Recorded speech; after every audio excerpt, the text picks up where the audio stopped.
Hello students, I welcome you in the new class of class 10 social science geography, the last chapter of geography lifeline of national economy। ये जो chapter है ये lifelines of national economy. Today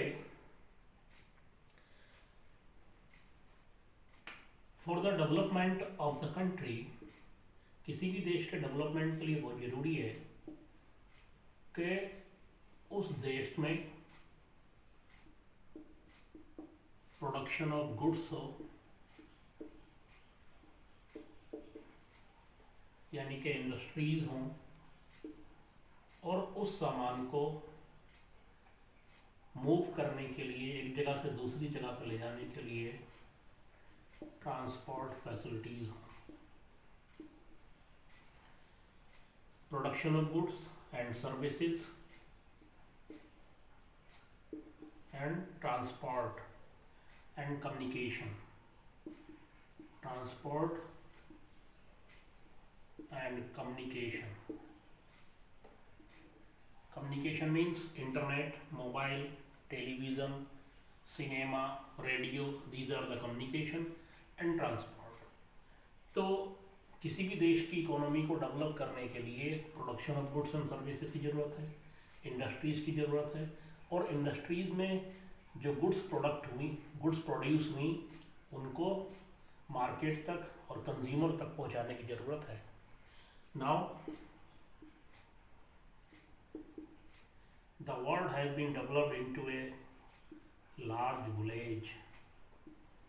पूरी जो दुनिया है वो एक गांव की तरह बन गई है, क्योंकि पूरे वर्ल्ड से कनेक्टिविटी है और इंडिया पूरे वर्ल्ड से जुड़ा हुआ है, कनेक्ट है। एक विलेज बन गया है पूरा वर्ल्ड, और इंडिया सी रूट से, एयर से और टेली कम्युनिकेशन और इंटरनेट से पूरी दुनिया से जुड़ा हुआ है। डेस्पाइट द सोशल डिस्पैरिटी,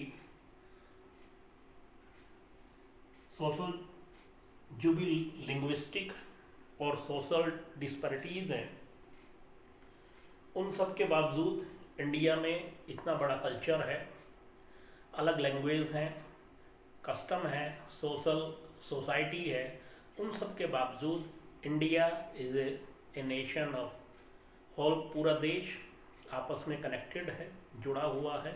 किसकी वजह से? ट्रांसपोर्ट और कम्युनिकेशन की वजह से। हम एक दूसरे के कल्चर को जानते हैं, उसकी रेस्पेक्ट करते हैं। क्यों? क्योंकि कम्युनिकेशन और ट्रांसपोर्ट ने इसमें हेल्प की है। इसमें सिनेमा, टेलीविज़न,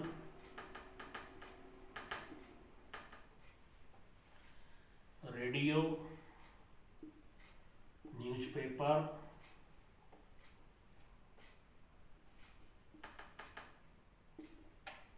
एंड इंटरनेट ने मेन रोल प्ले किया है। So in this chapter we will study about the transport. Chapter का नाम है लाइफलाइन ऑफ नेशनल इकोनॉमी। देश की जो जीवन रेखा है, लाइफलाइन है देश की अर्थव्यवस्था की। लाइफलाइन क्या है? Transport and communication. उसके बारे में पढ़ेंगे। Now first we will discuss the transport.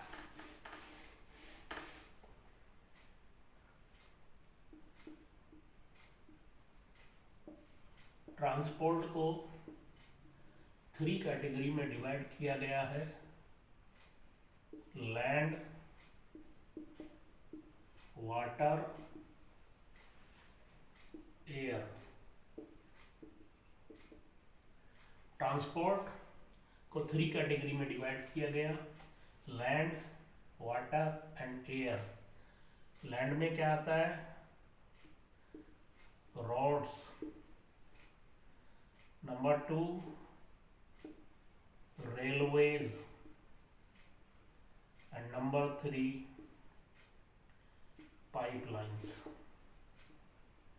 जो जमीन पे है। जमीन पे कौन कौन से ट्रांसपोर्ट है? रोड्स हैं, रेलवेज एंड पाइपलाइंस है। वाटर में क्या है? Inland and overseas. Inland number 1 inland और number 2 overseas.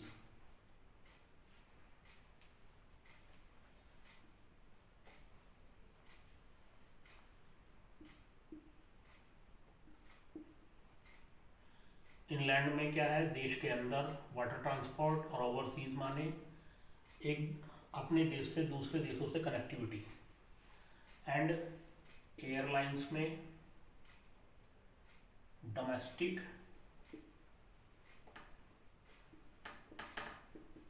And international.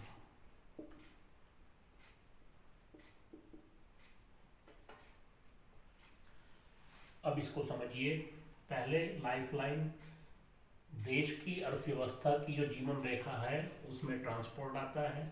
Transport को 3 कैटेगरी में डिवाइड किया गया है: land transport, water transport and air transport. Lands में रोड आते हैं, ज़मीन के ऊपर जो बने हुए हैं। रेलवेज आते हैं एंड पाइपलाइन। पाइपलाइन जो नेचुरल मिनरल ऑयल के लिए ट्रांसपोर्ट के लिए यूज़ किया जाता है। वाटर ट्रांसपोर्ट में इनलैंड यानी कि देश के अंदर जो नेविगेशन होता है, जो शिप और बोट चलते हैं देश के अंदर। ओवरसीज जो दूसरे देशों को हमारे शिप जाते हैं। एयर में डोमेस्टिक एयरवेज जो घरेलू उड़ान भरते हैं। आपने देखा होगा दिल्ली से लखनऊ, दिल्ली से कोलकाता, दिल्ली से चेन्नई, जो घरेलू उड़ान भरते हैं। और इंटरनेशनल माने जो दूसरे देशों के लिए फ्लाइट्स जाती हैं। इन कैटेगरी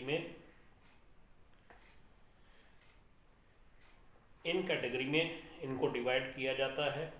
और डोमेस्टिक में भी इसमें प्राइवेट एयरलाइंस आती हैं एंड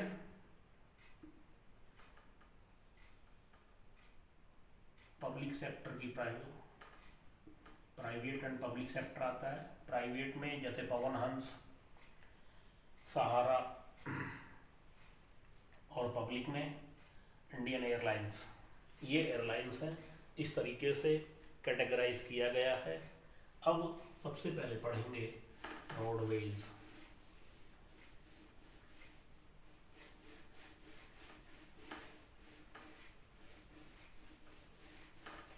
इसमें इंडिया की जो रोड्स हैं उनके बारे में पढ़ेंगे। रोडवेज में सबसे पहले पढ़ेंगे कि what are the advantage of roads over railways.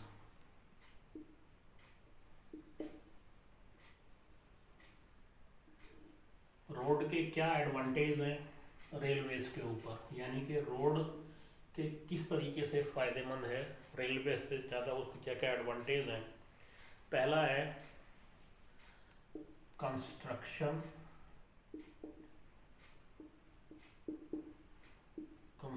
Cost of road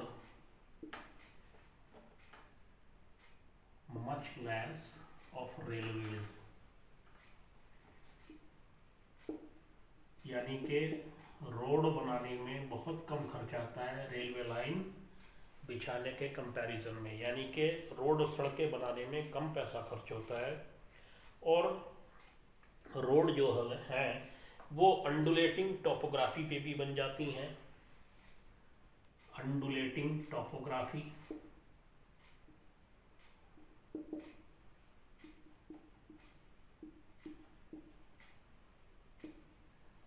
ये अंडुलेटिंग टोपोग्राफी पे भी बन जाती हैं।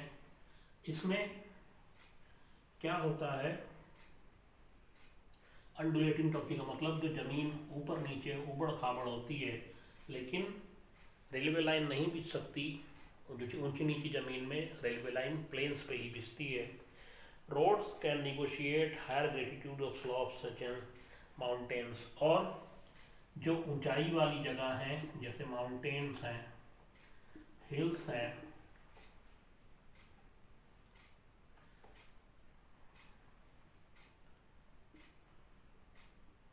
यहाँ पे रोड्स बन जाती हैं, रेलवे लाइन नहीं बिछ पाती।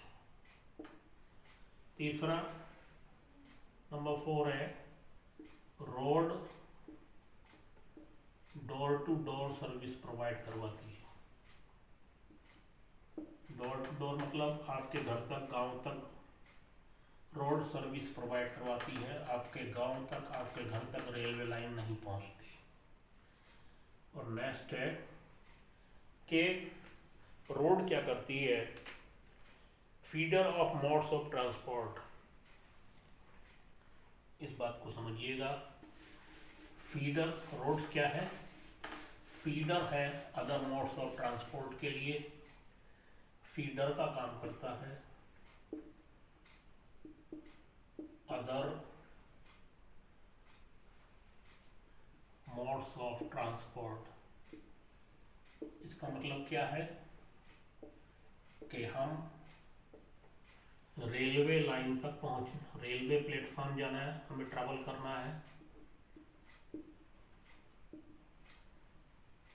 तो रेलवे प्लेटफॉर्म तक कैसे जाएंगे, रोड से। सी पोर्ट पहुंचना है, एयरपोर्ट पहुंचना है, कैसे पहुंचेंगे, रोड से। रोड क्या काम करता है, दूसरे ट्रांसपोर्ट के लिए फीडर का काम करता है। अगर सड़कें होंगी नहीं तो हम रेलवे प्लेटफॉर्म तक, सी पोर्ट तक, एयरपोर्ट तक कैसे पहुंचेंगे। और रोड ट्रांसपोर्ट इकोनॉमिकल होता है, इकोनॉमिकल यानी कि कम खर्च आता है। कब, जब स्मॉल कमोडिटी में कोई सामान पहुंचाना हो और कम पैसेंजर ट्रैवल करने हो, तो इसमें क्या होता है, रोड ट्रांसपोर्ट इकोनॉमिकल होता है, कम खर्च होता है। सपोज कीजिए कि only 10 person have to go to Kolkata from Delhi, तो how can it possible to arrange the train of 10 for the 10 person। तो कम लोगों के लिए और कम सामान के लिए जो है वो रोड ट्रांसपोर्ट इकोनॉमिकल होता है, उसमें कम खर्च आता है। तो ये एडवांटेज हैं रोड्स के ओवर द रेलवे। तो remaining part of this chapter in the next video. Thank you very much.